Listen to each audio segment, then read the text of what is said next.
identidad como ministro de Dios. La semana pasada le dije que Él da 8 características generales de su ministerio. Él dice, si quieren saber por qué estoy escribiendo como estoy escribiendo, si quieren saber que Dios me ha llamado y cómo me ha llamado y lo que me ha llamado a hacer, si quieren saber el espectro de mi ministerio y por qué estoy tratando con ustedes como lo estoy haciendo, aquí está. Ahora, la semana pasada hablamos de los primeros 4. Pablo nos da 8 características del ministerio. Ahora comencemos al repasar las primeras 4 de manera rápida. Número 1, tenemos la fuente del ministerio. La fuente del ministerio. Observa el versículo 23 al final. Yo, Pablo, fui hecho ministro. Entonces la fuente está fuera del hombre. Yo no me hice un ministro, yo fui hecho un ministro. Versículo 25, de la cual fui hecho ministro, según la responsabilidad, por así decirlo, dada a mí por parte de Dios. Dios me hizo un ministro. La fuente de cualquier ministerio, amados, es Dios. Es Dios quien nos llama. Es Dios quien nos concede su Espíritu. Es Dios quien nos dirige al ministerio que quiere para nosotros. Es Dios quien por su Espíritu nos da los dones del Espíritu para que podamos ministrarlos, y entraremos en eso en una semana o 2 a partir de nuestro estudio de 1 Corintios 12, en el que estaremos entrando. Es Dios quien nos equipa fisiológicamente. Es Dios quien nos da capacidades, humanamente hablando, para operar en áreas que Él diseña para nosotros. Es Dios quien nos llama a un ministerio. Por lo tanto, cualquier ministerio que yo tengo, cualquier don que tenga, cualquier capacidad que tenga, es una administración que se me ha encomendado por parte de Dios para devolvérsela en fidelidad. No nos llamamos a nosotros mismos al ministerio. Yo no escogí ser un ministro, y usted sabe, he compartido mi testimonio con ustedes acerca de eso. Dios simplemente me expulsó de un auto y me envió derrapándome en una autopista a varios metros y dijo, niño, estás en el ministerio. Y yo dije, estoy de acuerdo. Y eso fue todo. Dios me colocó en el ministerio. Llegué al lugar en mi vida cuando terminé con mis días de universidad y tuve la oportunidad en ese entonces de tener el privilegio de probar con los Ángeles de Los Ángeles, o la oportunidad en ese entonces, estaban en Los Ángeles, ahora están en Anaheim, la oportunidad de hacer pruebas con un par de equipos profesionales de fútbol americano, y ni siquiera hubo una decisión en ese punto en mi vida. Fue claro, y me acuerdo diciéndole al entrenador, mire, le agradezco por estas cosas, pero no me interesa en absoluto. Dios me ha llamado al ministerio, y esa es la razón por la que estoy aquí.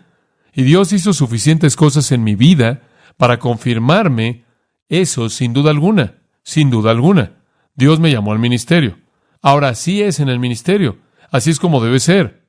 Debe tener ese sentido tremendo de compromiso de que Dios ha colocado su mano en mi vida, y cuando Dios ha colocado su mano en su vida, en la de usted, y usted siente un conocimiento de su Espíritu operando en cierta dimensión, y usted percibe los dones que el Espíritu de Dios le ha dado, usted reconoce que se le ha encomendado algo que usted le tiene que devolver a Dios.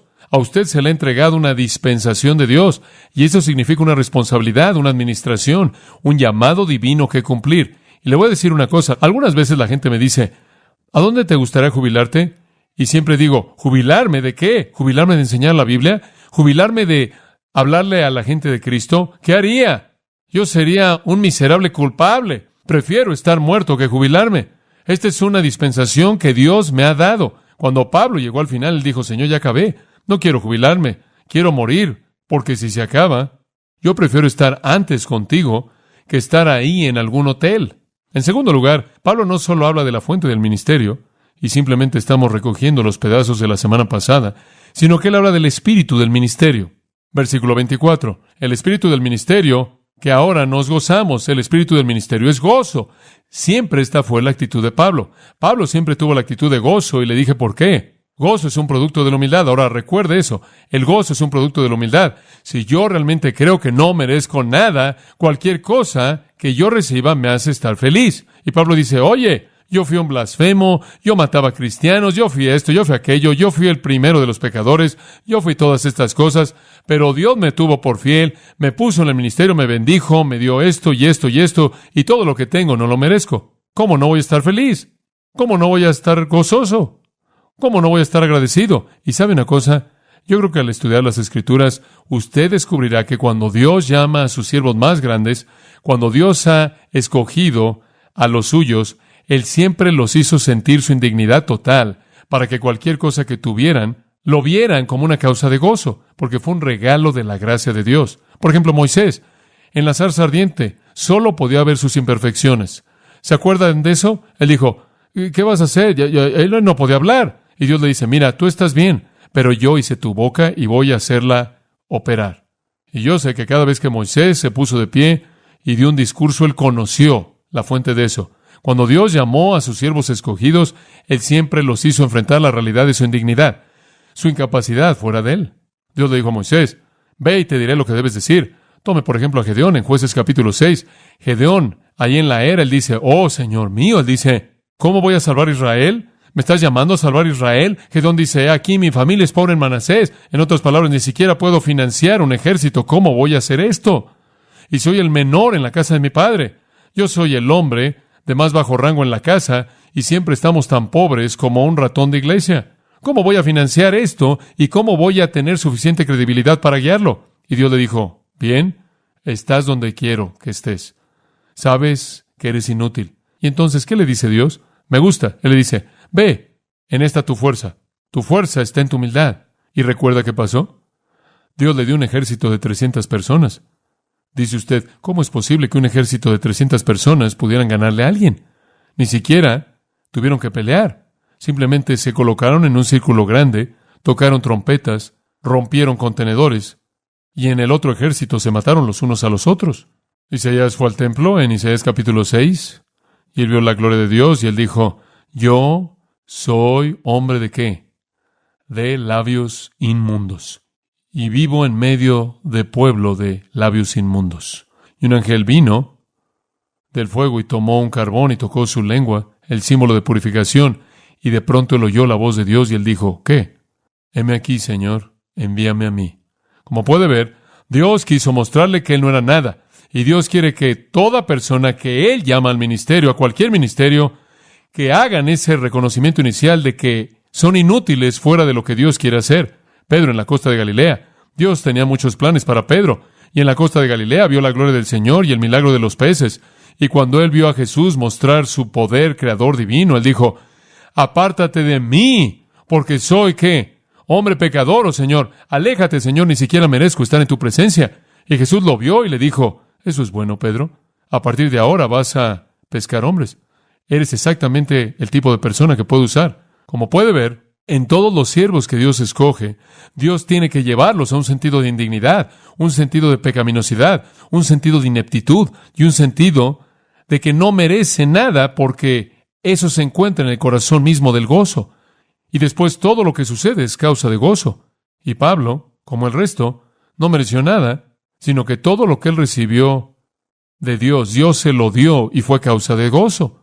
Y le voy a decir una cosa, en el ministerio, mientras que usted mantenga una humildad, usted puede mantener un gozo. Pero tan pronto como usted comienza a pensar que usted no tiene lo que usted merece, usted es un mejor hombre de lo que usted está recibiendo, usted está en muchos problemas. Entonces usted se amarga, entonces se empieza a quejar y ha perdido el gozo del ministerio. Conozco a personas que han perdido el gozo del ministerio. Las conozco. Cristianos que están cansados de servir al Señor. ¿Y sabe por qué? Porque creen que deben tener una mejor situación de la que tienen.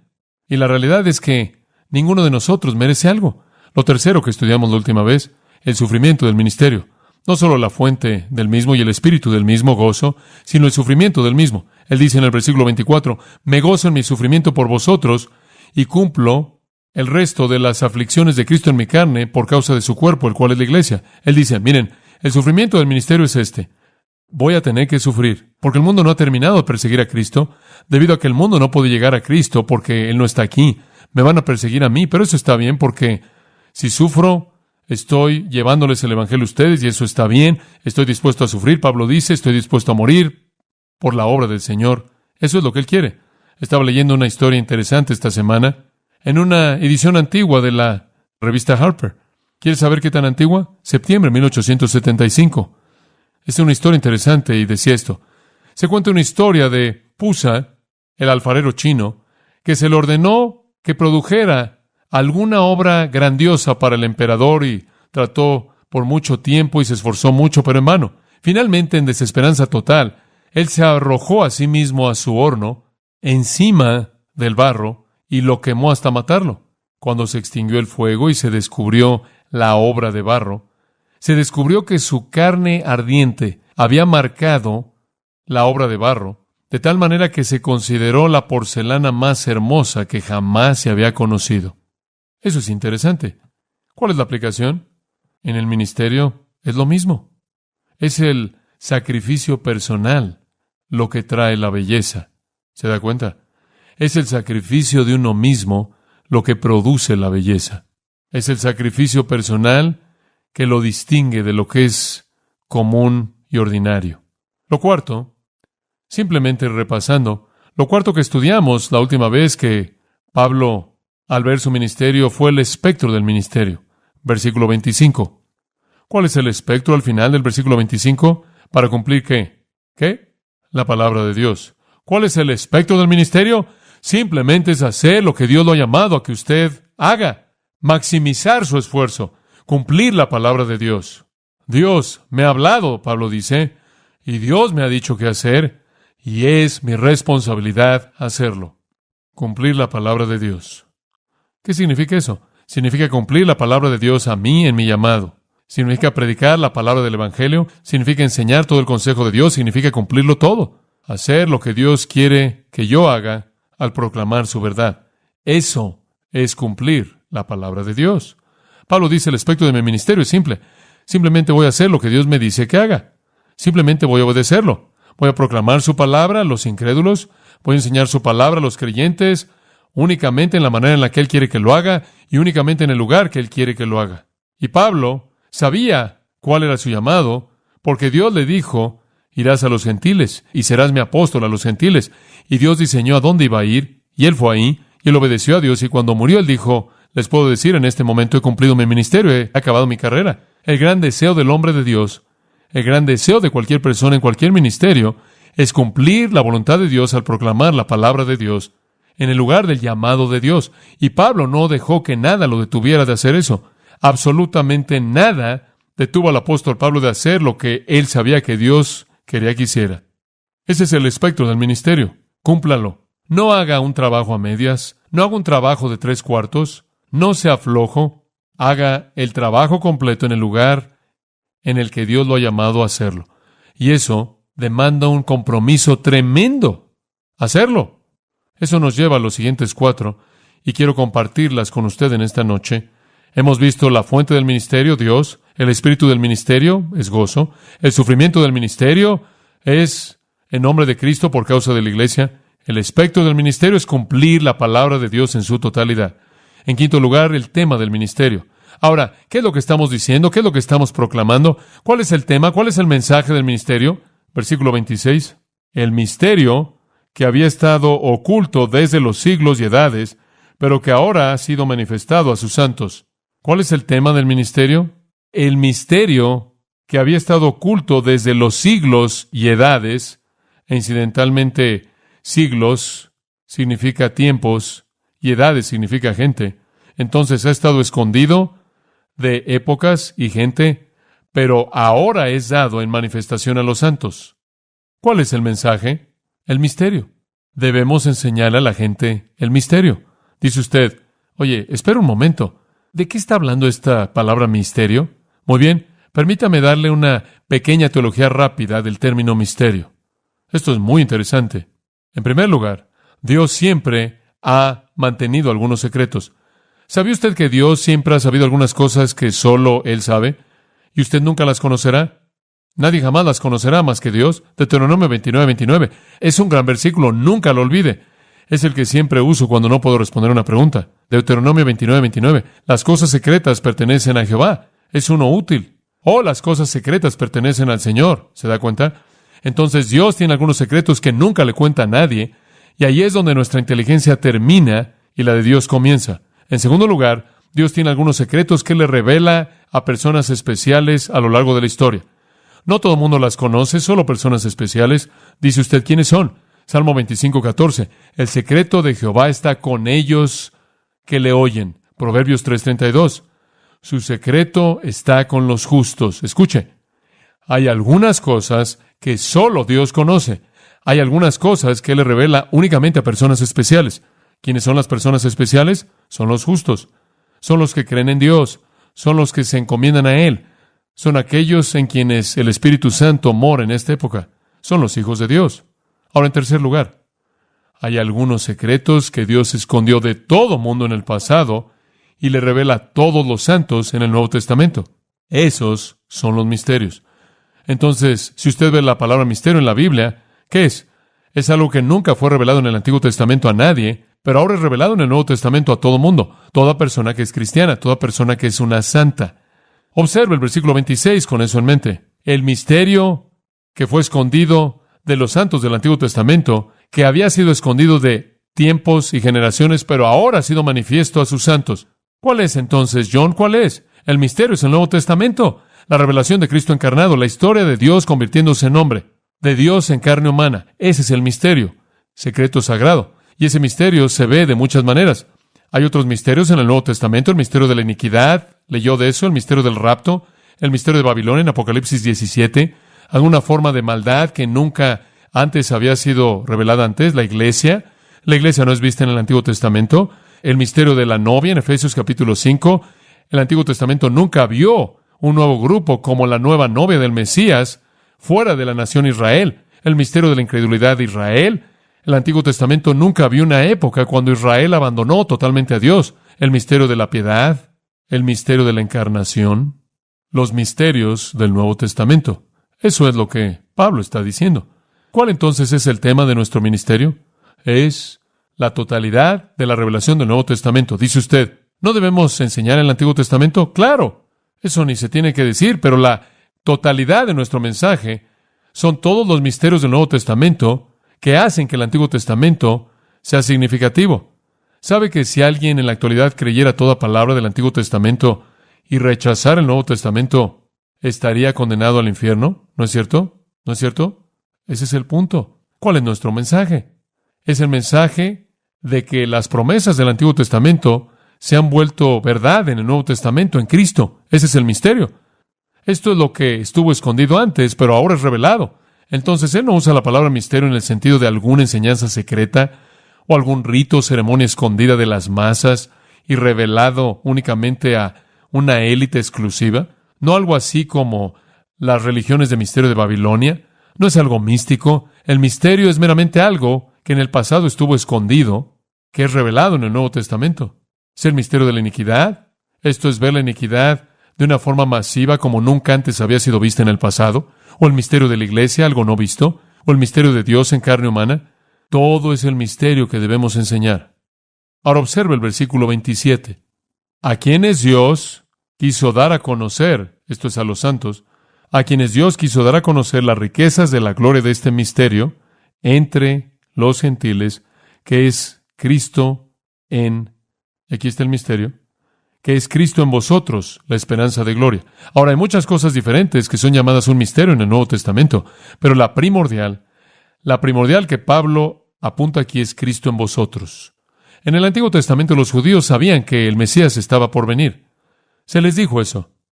Lo que realmente nunca supieron es que el Mesías no solo vendría, sino que él viviría en los cuerpos mismos de los suyos. Lo que no sabían era que su cuerpo y mi cuerpo se convertiría en el templo del Dios viviente. No sabían eso. Eso fue un misterio. Y ese es el mensaje que debemos anunciarle al mundo. Que todo hombre tiene una esperanza de gloria, gloria manifestada ahora y una esperanza de gloria futura con Dios debido a Cristo en nosotros. Él dice, miren, en el versículo 27, él dice, Dios quiere que los santos conozcan las riquezas de la gloria del misterio. Me gusta el hecho de que aquí usa eso. Le encanta hablar de riquezas. Él cree que es tan rico. Él realmente no tenía nada. Él estaba ahí haciendo tiendas para ganarse la vida. Sin embargo, él siempre está hablando de cuán rico es. Las riquezas. ¿Las riquezas de qué? De la gloria de este misterio, el cual es Cristo. ¿Qué quieres decir? Digo, debido a que tengo a Cristo, yo soy ¿qué? Rico. Soy rico. Y escuche, aquí está lo que es fantástico, que los judíos nunca vieron en el Antiguo Testamento. Las riquezas de la gloria de este misterio entre los ¿qué? Gentiles. Esos somos nosotros. Ellos pudieron haber entendido que el Mesías estaba relacionado con Israel, pero nunca entendieron la relación de un Mesías que vivía en los gentiles. Esta es la iglesia, este es Cristo viviendo en nosotros, su iglesia. Cuán ricos somos, cuán ricos nos hemos vuelto. Este se convierte en un tema en el corazón de Pablo conforme habla una y otra vez de riquezas. En Efesios 1:18, los ojos de vuestro entendimiento sean iluminados para que sepáis cuál es la esperanza de su llamado y las riquezas de la gloria de su herencia en los santos. Riquezas. En el capítulo 3 de Efesios, versículo 16, para que os conceda, según las riquezas de su gloria, el ser fortalecido con poder por su Espíritu en el hombre interior. Somos ricos porque, como gentiles, porque como la iglesia, Cristo está en nosotros. Y este es el mensaje. Este es el tema del ministerio, decirle a la gente, oye, ¿sabías que el Dios viviente quiere venir y vivir en tu vida? ¡Qué realidad tan fantástica! ¡Qué concepto tan emocionante! En Efesios 3:4, Pablo dice, pueden entender mi conocimiento en el misterio de Cristo, el cual en otras épocas no fue dado a conocer a los hijos de los hombres, como ahora es revelado a sus apóstoles santos y profetas por el Espíritu. ¿Cuál es el misterio? Que los gentiles deben ser coherederos y ser participantes del mismo cuerpo de su promesa por el Evangelio. El misterio es que judío y gentil son coherederos para recibir y poseer a Dios dentro de ellos. Ese es nuestro mensaje. Y esto estaba ardiendo en mi corazón ayer. Estaba pensando, tenemos que anunciarle al mundo que Dios puede vivir en ellos. Y sabía que el primer grupo de personas al que le iba a hablar iba a recibir ese mensaje. Porque cuando tengo algo en mí, eso sale. Y tuve un privilegio excepcional anoche de estar ahí con el equipo de los Dodgers de béisbol. Después de que tuvieron una práctica de bateo y hablé con ellos. Adivinen de qué les hablé. ¿Saben que el Dios viviente quiere vivir en ustedes? Ese fue mi mensaje. ¡Qué verdad tan emocionante! Y dije, miren, si están buscando un recurso divino para la vida, si están buscando compasión divina para el fracaso, si están buscando poder, si están buscando entendimiento, si están buscando salvación, si están buscando esperanza para el futuro, Dios quiere vivir en ustedes. ¿Qué más puedes pedir? Este es el mensaje, este es el tema del ministerio. Digo, no andamos por todos lados en el mundo diciéndole a la gente, todos ustedes por favor mejoren, como mi entrenador de antes solía decir, o te corriges o te vas. No estamos diciendo eso, es correcto. Así es como él siempre lo dijo. No estamos diciendo eso, no estamos forzándole a alguien algún tipo de ritual impuesto o alguna alteración autoestilizada de la vida. No estamos diciendo, por favor, podrías hacer tu resolución de año nuevo cada mes. No estamos diciendo eso. Ese no es el mensaje. Lo que estamos diciendo es, Dios quiere venir y vivir en ti. Eso es lo que estamos diciendo. Somos ricos porque Cristo está en nosotros.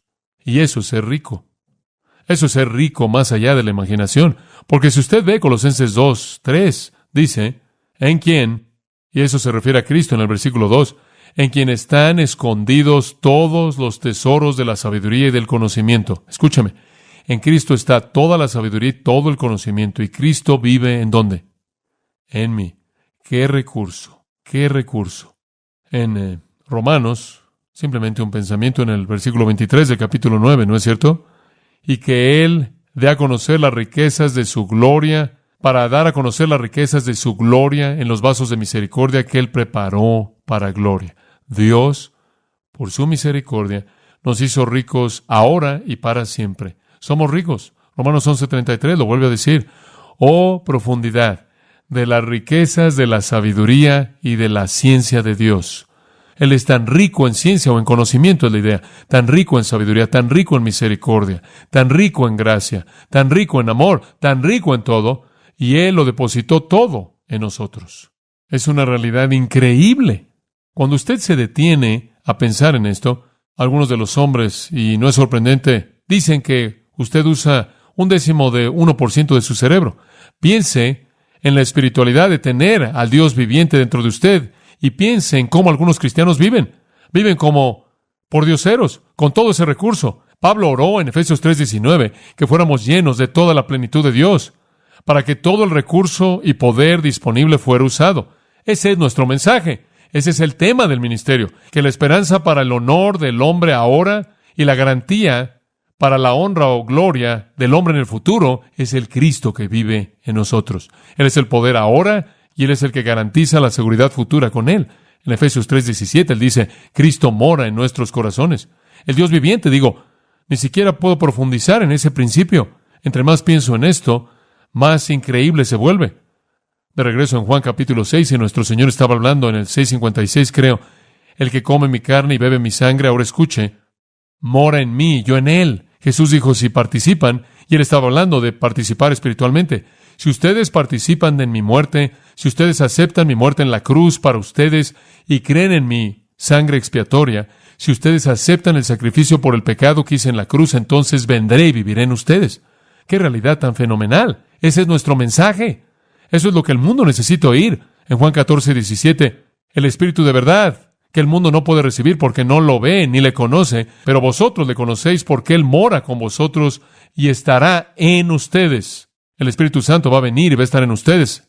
En Juan, mismo capítulo, el versículo 23, Juan 14:23, Él dice, si un hombre me ama, guardará mis palabras, y mi Padre le amará, y vendremos a Él y haremos nuestra morada con Él. Si aceptan mi cruz, en Juan 6, me amarán y me obedecerán en ese acto. Entonces, vendré y viviré en ustedes y moraré en ustedes. Una realidad fantástica. En Romanos capítulo 8 nos dice, no estáis en la carne, Romanos 8:9, sino en el Espíritu, si el Espíritu de Dios mora en vosotros. Y si alguno no tiene el Espíritu de Cristo, no es de Él.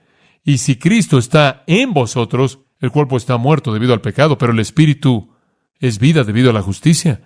Si usted es un cristiano, Él dice, el Espíritu de Dios está en usted, el Espíritu de Cristo está en usted y Cristo está en usted. 3 maneras diferentes de decirlo. Dios vive en nosotros. ¡Qué realidad tan incomprensible!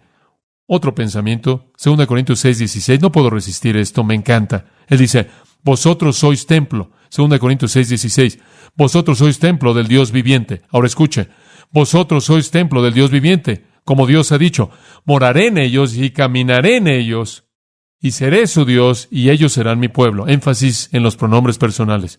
Yo moraré en ellos, andaré en ellos, y entonces Pablo dice, con Cristo estoy juntamente crucificado, mas no vivo yo, mas Cristo vive ¿en dónde? En mí. Simplemente sorprendente. Ese es el tema del ministerio. Y esa es la esperanza de gloria. ¿Y qué quieres decir con la frase la esperanza de gloria, Pablo? Quiero decir, toda la gloria que jamás podría ser suya cuando Cristo está, ¿qué? En ustedes. La única esperanza que un hombre jamás tiene para la gloria ahora, futuro, en cualquier momento, bajo cualquier condición, es cuando Cristo mora dentro de él. Dios quiere vivir en usted. Ese es el mensaje. Entonces vemos la fuente del ministerio, el espíritu del ministerio, el sufrimiento del ministerio, el espectro del ministerio, el tema del ministerio. Versículo 28, veamos el estilo del ministerio. Y esto es simple, el estilo del ministerio. Versículo 28. ¿A quién anunciamos? Amonestando a todo hombre y enseñando a todo hombre en toda sabiduría. Deténgase ahí. El estilo del ministerio, ¿qué es, Pablo? ¿Cuál es el estilo? Digo, ¿cómo lo hacemos? ¿Cuál es el modelo? ¿Cuál es el modo? ¿Cuál es el método? Aquí está, él dice, anunciamos. Cotangelo, literalmente significa proclamar. Es el lenguaje de la misión. Se refiere a declarar una verdad terminada, un suceso terminado. Y es un término general para la misión que proclama Pablo. ¿Cuál es el estilo de nuestro ministerio? Dice usted, ¿es solo andar de manera sutil y simplemente vivir la vida? No, es abrir su boca, es proclamar. Usted tiene que vivir la vida, no estoy negándolo, pero tiene que abrir su boca de vez en cuando. Habla mucho de ejemplo y el ejemplo es importante, pero nadie va a seguirlo al reino a menos de que tarde o temprano usted abra la boca. Entonces, el estilo del ministerio, Pablo dice, anunciamos. Esto no necesariamente es predicación formal en este término, es simplemente hablar la verdad y tiene 2 componentes. Tiene un negativo, advertencia, tiene un positivo, enseñanza, y tiene un fin en mente, que la sabiduría sea impartida. ¿Cómo imparte usted sabiduría? ¿Cómo proclama sabiduría? De manera negativa, al advertir, de manera positiva, al enseñar. Advertir y enseñar. ¿Qué significa advertir, amonestar en el griego? Usted conoce la palabra, noceteo, la hemos explicado muchas veces. ¿Qué es advertir? Permítame darle la definición bíblica de la palabra griega aquí. Significa consejo alentador a la luz del pecado y el castigo venidero. Es simplemente lo que usted hace con sus niños. Sigue así, hijo, y vas a meterte en problemas serios. Eso es advertencia. Es un consejo alentador a la luz del pecado y el castigo inminente. Amonestar. Lo hemos explicado desde el punto de vista de 2 de Tesalonicenses 3, 14 y 15. Debe ser hecho gentilmente, pero es hecho firmemente. Vemos su uso en muchos pasajes del Nuevo Testamento. Todo cristiano tiene la responsabilidad, le quiero decir, todo cristiano tiene la responsabilidad de amonestar. En Colosenses 3:16, la palabra de Cristo mora en abundancia en vosotros, enseñándoos y amonestándoos unos a otros en toda sabiduría.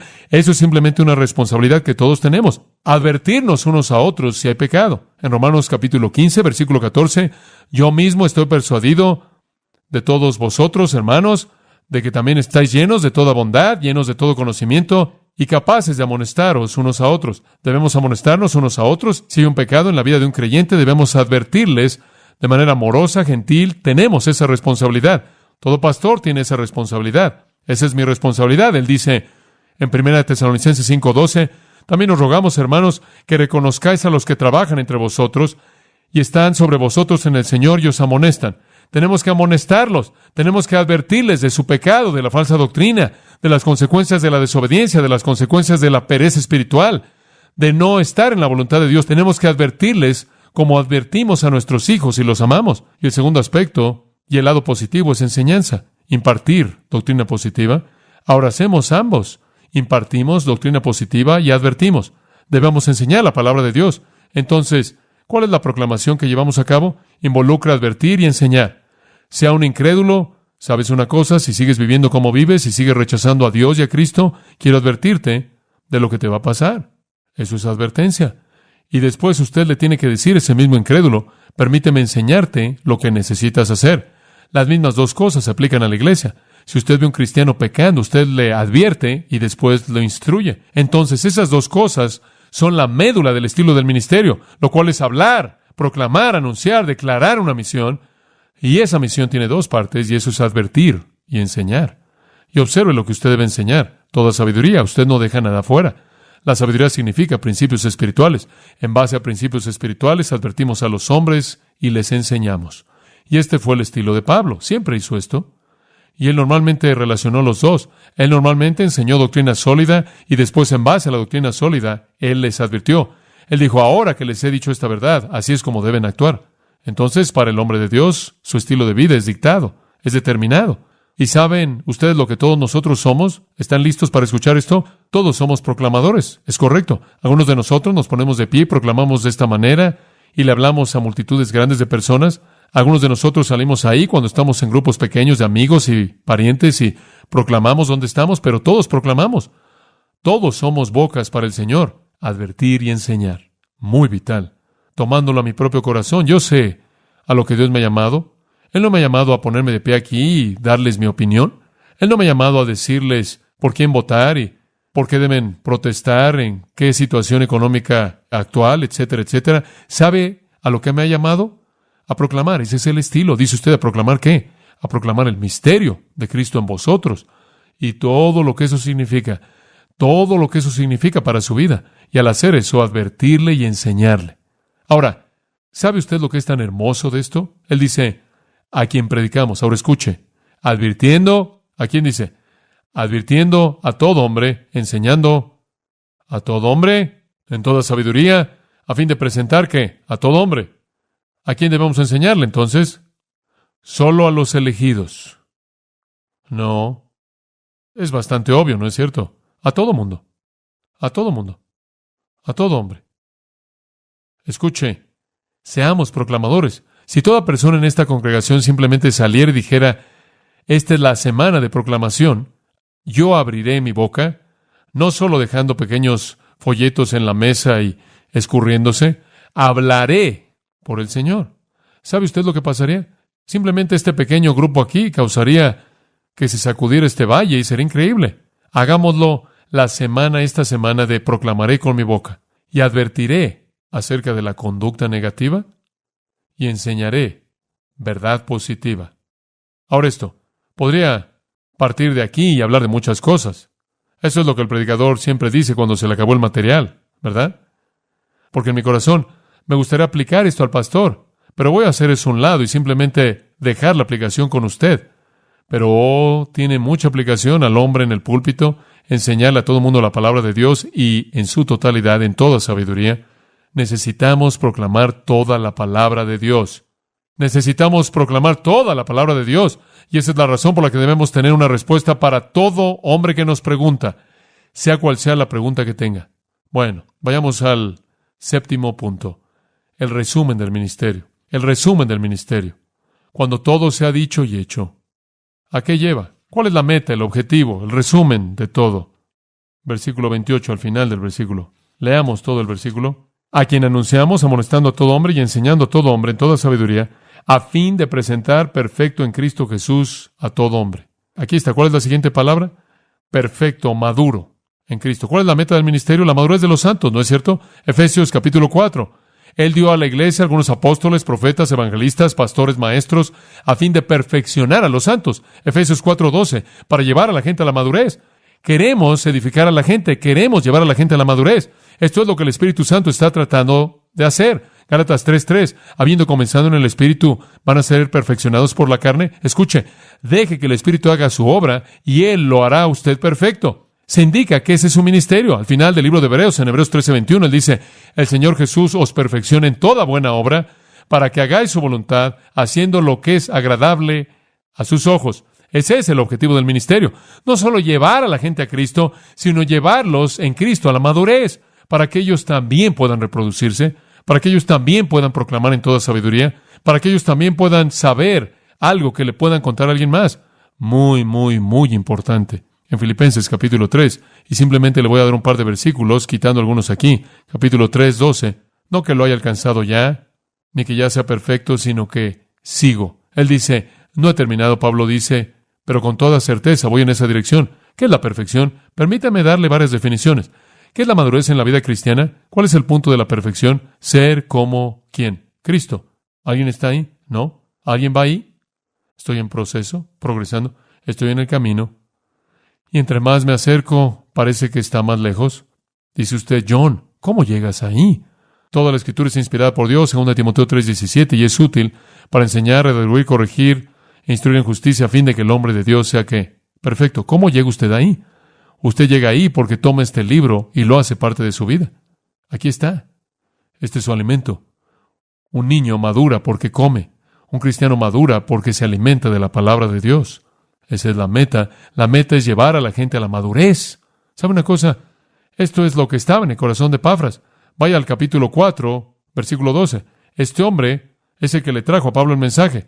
Observe lo que le preocupaba. Epafras, quien es uno de vosotros, un siervo de Cristo, os saluda, siempre laborando fervientemente por vosotros en sus oraciones, para que estéis perfectos y completos en toda la voluntad de Dios. Él dice, Epafras, quien es uno de ustedes, un siervo de Cristo, los saluda, siempre laborando fervientemente por ustedes en oración, para que ustedes estén perfectos y completos en toda la voluntad de Dios. Él dice, Epafras tiene esta gran carga por ustedes, para que sean completos. Esto es lo que está en su corazón. Esto es lo que está en su corazón. Y eso es lo que está en mi corazón. Y no solo algunas personas, sino que a fin de que presentemos a todo hombre perfecto en Cristo. Ahora piensen esto. Aquí está el cristianismo haciendo una afirmación que es atemporal y trasciende las culturas, una afirmación que es asombrosa.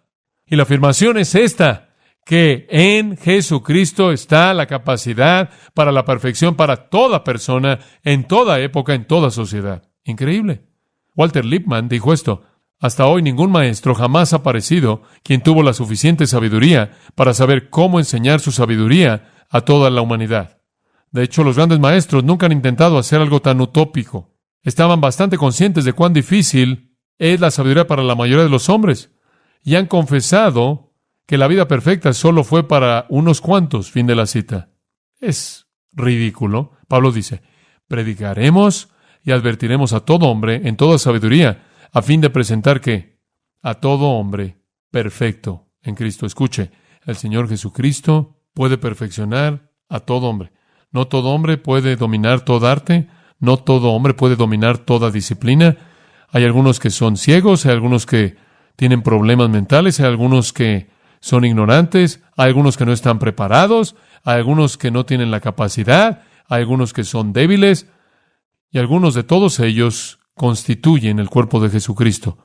Hay una realidad para todo hombre, Jesucristo, y Él algún día los hará a todos ellos como Él mismo. Increíble.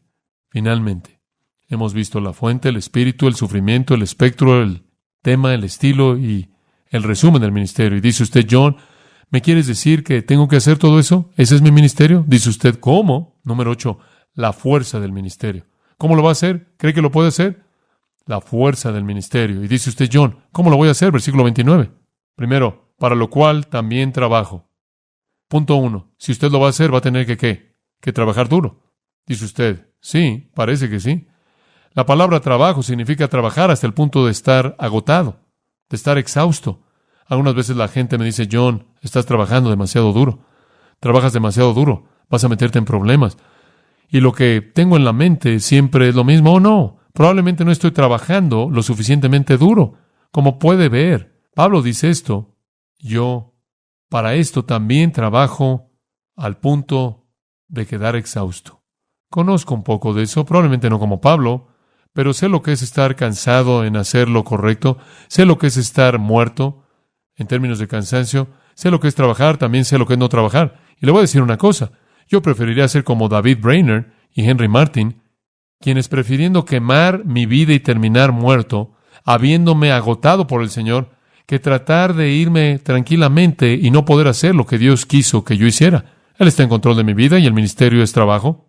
Y recuerdo, nunca lo olvidaré. Una señora me dijo en el campo de golf una vez, tú eres un joven inteligente, deberías meterte al ministerio. Le dije, ¿en serio? Ella dijo, sí, no tienes que hacer nada y puedes ganar mucho dinero. Le dije, es interesante que usted diga eso, estoy en el ministerio, permítame decirle algunas cosas. Ahora Pablo dijo, trabajo duro, yo tengo cicatrices por todo mi cuerpo, he sido apedreado, golpeado con varas, he dormido en los lugares más raros, he naufragado, he estado en la cárcel, he estado en el cepo, he peleado contra la fornicación entre los tesalonicenses, peleé contra la contención y más fornicación y fanatismo y litigios entre los corintios, peleé contra el vicio y la herejía entre los colosenses, peleé contra el legalismo entre los gálatas y golpeo mi cuerpo todo el tiempo para ponerlo en servidumbre. Trabajo con mis dedos hasta el hueso para ganarme la vida y la vida de toda persona que viaja conmigo. Esto no es fácil. Y le voy a decir algo. Si usted cree que puede cumplir algún ministerio sin trabajar, usted está mal. Demanda trabajo, demanda esfuerzo, demanda simple esfuerzo. Y usted empuja si usted va a hacer algo. Pablo empujó su cuerpo, enseñó horas y horas y horas durante todo día, diariamente durante 3 años, en la escuela de Tirano, de la 1 a las 5, y regresó a trabajar en la tarde cuando estaba fresco, y después él fue de casa en casa a la mitad de la noche, y después el resto de la noche se quedó llorando por ellos. Dice en Hechos 20, lo hizo por 3 años. Henry Martin dijo cuando fue a la India, ahora estoy aquí, y sé lo que quieres que haga. Ahora déjame arder para ti, Dios. La palabra luchando aquí, dice él, trabajo, luchando. La transliteración es agonizar. Es una palabra deportiva. Usted puede ser un cristiano flojo. Usted puede ser un pastor flojo. Usted puede ser un misionero flojo. I find fragments of a time when our hearts beat in rhythm like a metronome so gentle. The echoes of laughter still linger in the air as I trace the fading lines of our story. In this symphony of moments, I hear the melody of a love once glorious and gory. Oh, the rhythm of our hearts, a song so bittersweet. A dance of passion and pain where the past and present meet.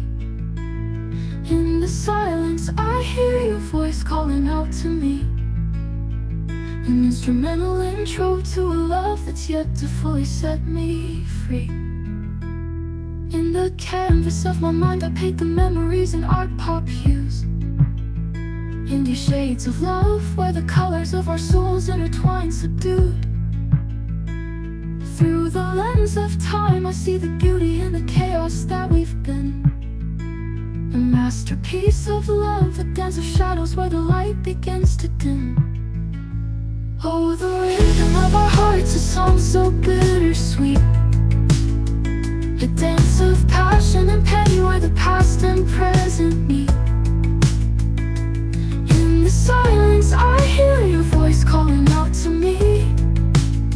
An instrumental intro to a love that's yet to fully set me free. In the canvas of my mind I paint the memories in art pop hues. In these shades of love, in these shades of love, where the colors of our souls intertwine subdued, subdued. Through the lens of time I see the beauty in the chaos that we've been. A masterpiece of love, a dance of shadows where the light begins to dim.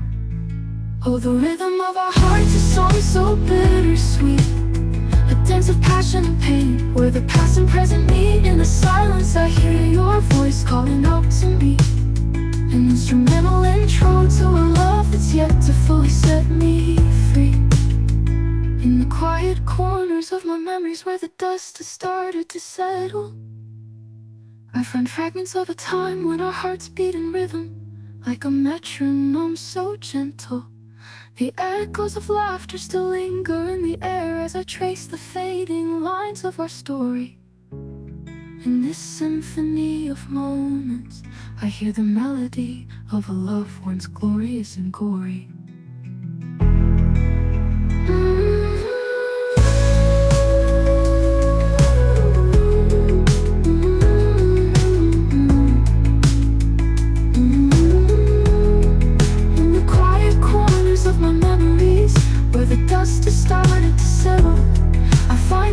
Of a time when our hearts beat in rhythm like a metronome so gentle. The echoes of laughter still linger.